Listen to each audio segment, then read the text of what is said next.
اللي كتعني الإخوان السيارات الديزل الرياضية. اليوم إن شاء الله غنهضر لكم على غولف 7. غولف 7 الإخوان هي سيارة رياضية كتعتبر من فئة السيارات الديزل الرياضية الخارقة، بحيث بدا الإنتاج ديالها سنة 2013 إلى حدود 2019. فيها جوج نسخ، فاز أن و فاز دو. فاز أن بدا من 2013 حتى 2016، والفاز دو من 2017 حتى تقريبا 2019. وهاد الفاز دو الإخوان كيتسمى فيس ليفت، اللي كيتميز بالكوكبيت وكيتميز بزاف ديال لي زوبسيون اللي مكيناش في الفاز أن.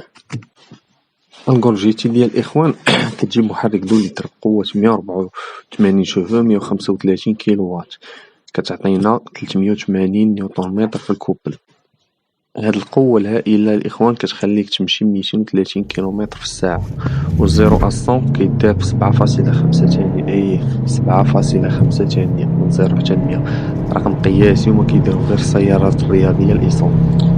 المحرك ديالها الإخوان كيجي أسوسي مع بواط فيتاس، يا إما مانيال 6 ديال لي رابور، ولا بواط فيتاس أوتوماتيك دوبل أمبرياج 6 ديال لي رابور، وكتجي ب7 ديال لي رابور في النسخة ديال فيس ليفت اللي كتبدا من 2017 الفوق.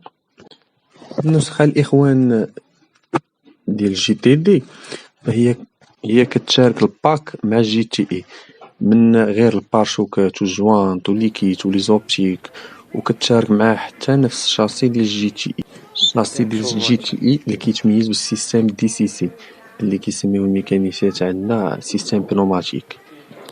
السيستم الإخوان دي سي سي كيتسمى دايناميك شاسي كونترول. هاد السيستم الإخوان فهو كيخليك تختار في 3 ديال لي مود في سيسبونس، سبور ولا كونفور ولا نورمال. فسبور الإخوان كتولي خفيفة ورشيقة باش يلاه تكيليبري ديك السرعة وتحس بها سيارة رياضية. أما بالنسبة للكونفور النورمال، الطوموبيلة كتقال كتولي مريحة وكونفور تقريبا بحال شي اس كلاس. الناس اللي كتسوق بعقلها وعزيز عليها الكونفور كتر من سبور. هاد السيريا الإخوان ديال جي تي دي في بزاف ديال المغالطات، بحيث تقدر تاخد السيارة هي راه غير الباك لي جي تي دي، ولكن الموتور غير عادي 150 شوف 110 كيلو وات، وكتقدر تاخدها بثمن جي تي دي الحرة.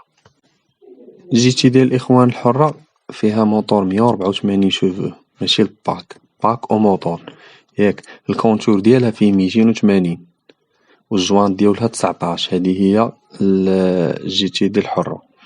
العكس ديال الجي تي دي غير الباك ماشي الموتور، كيكون فيه هذيك الجوانط غير 18 و 260 في الكونتور. يعني الإخوان إلا ما لقيتيش هاد لي زوبسيون اللي قلت لكم من في هاد الفيديو هذا ما لقيتيهاش فيها، يعني راك واخد غير جي تي دي كاع ما حرة.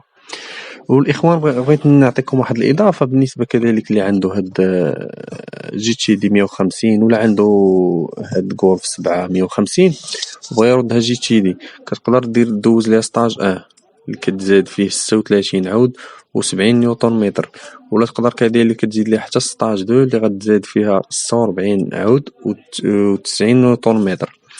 يعني الإخوان ولكن هاد ستاج 2 خاصك تبدل ليه الفلتر ديال الريح والكاطاليزور.